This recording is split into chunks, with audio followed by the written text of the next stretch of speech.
In the news, Man City are back in the Champions League and all they've got for it is a £9 million fine and a slap on the wrist. All the other clubs can finally stop chasing for that fifth placed trophy. So what is the point in having UEFA? We discuss this on our first take.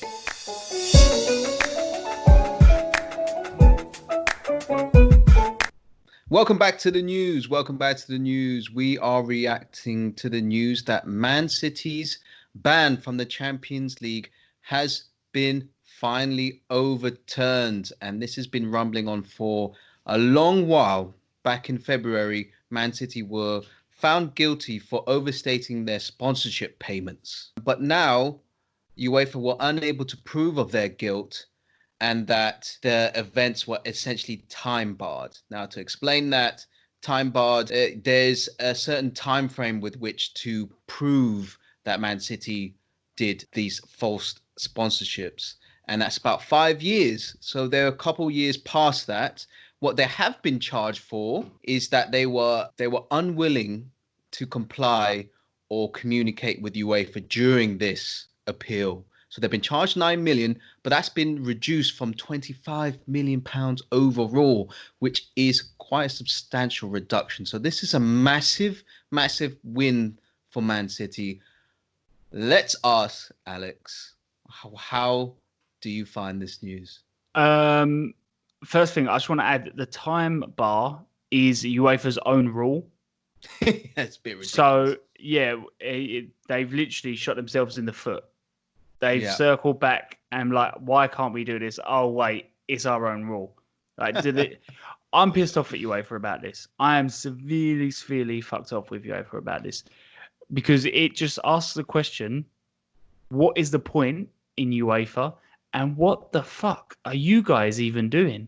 Because I made the mistake of when this was first announced, I sided UEFA. I think City spend a ridiculous amount of money, but I'm not going to go into it too much because I did that last time.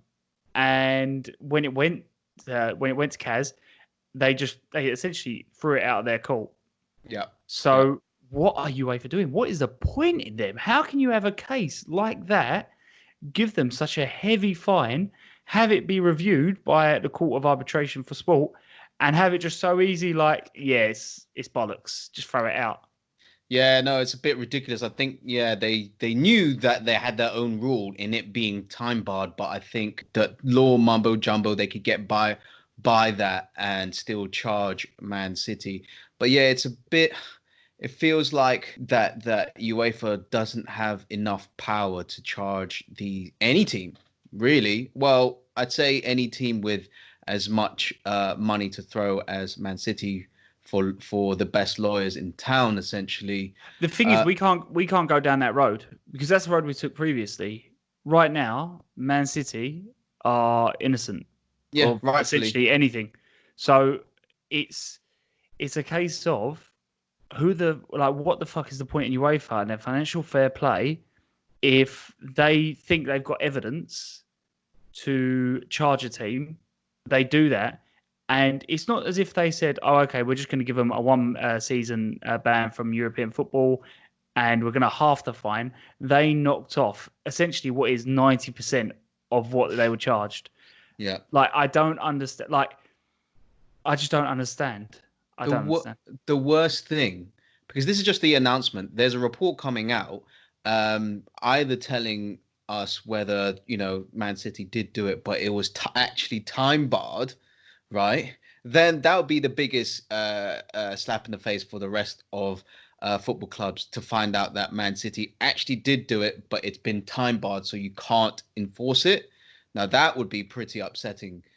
Basically, financial fair play is kind of under some serious criticism. They will say that their primary goal is to make sure that clubs are financially stable. And they will say that they have done that over the last 10, 12 years because clubs have less debt on their books. And they're not able to spend ridiculous amounts of money above their turnover. And that will be their main selling point. But to be able to police like fractions, if Man City did do this, being able to police it, they have basically no ability. And it's if these clubs do actions like this, where they're in the gray areas, where they can get, their mate to like pump up the sponsorship value and get more money in that way, other clubs might be doing that now because they just can't enforce it. I think the thing that pisses me off more than anything is the fact that UEFA, like they put these rules in place, and they are going to come out with all this tripe about look at what we've done, but look at the amount of money that's being pumped into football through sponsorships and TV revenue. Like, you would have to be one of the worst run companies in the world to be in this growing football market, or certainly in the Premier League or in a top tier league, and to like not be making money.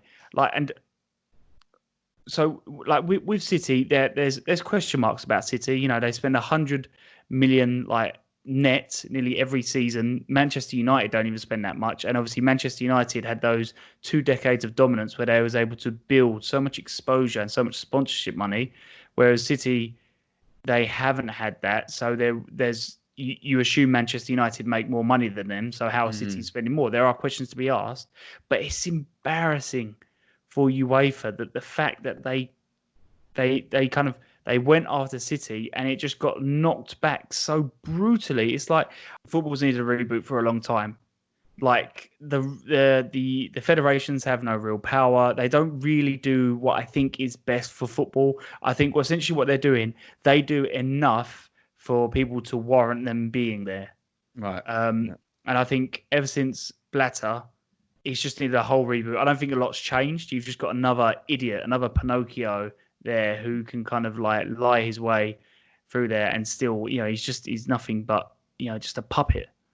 Well, I think there's two things that should be done, right, to solve it, right? You either get CAS and UEFA and FIFA all on the same page. So when these big fines happen and these charges happen, they're all unified, and you can't appeal, you can't delay, you can't kick it down the road and get it done. No, I don't agree with that. You have to have the chance to appeal. I don't agree with that. But what I pick up on your point, to the point where you need an appeal system. I do believe that. But how can there be such a massive disconnect between UEFA and CAS? There needs to be some reconciliation there. There needs to be discussions over what's right, what's wrong. And I think UEFA needs a clean sweep. I really do. And that should involve FIFA, and I do think that should involve CAS. We need a new body to essentially rule over these rules and police it properly, because UEFA ain't doing a proper job. FIFA are bent as well. So what? They're not. And it's not the fact that they didn't get it across the line. It's the fact that it was so brutally kicked out. Yeah. I think my main takes from this is fair play, Man City. And their fans are loving this, and they should. They really should, because they got a lot of abuse when it happened. Yeah. And now City, they get to invest in their squad again. Pep Guardiola probably is gonna properly stay, even though he said he wasn't gonna leave anyway. They can plan for their future properly, and like this was we got a lot of kickback about this being a very important point in Manchester City's history. But this was look how happy Man City fans are now that they know that they overturned it, because it would have been 2 dark years of their for future seasons. Yeah, so 100% fair play, Man City. But you know what, UEFA, you fucking guys, what are you like? As if the Platini thing wasn't bad enough. You thought you could trust the guy who's played the game, but no, he's just as corrupt as the rest of them. UEFA, sort your fucking selves out. It is mortifying. It really, really is. That's it. That's all I have to say on the matter. Yeah. All right. That is all. We shall see you next time.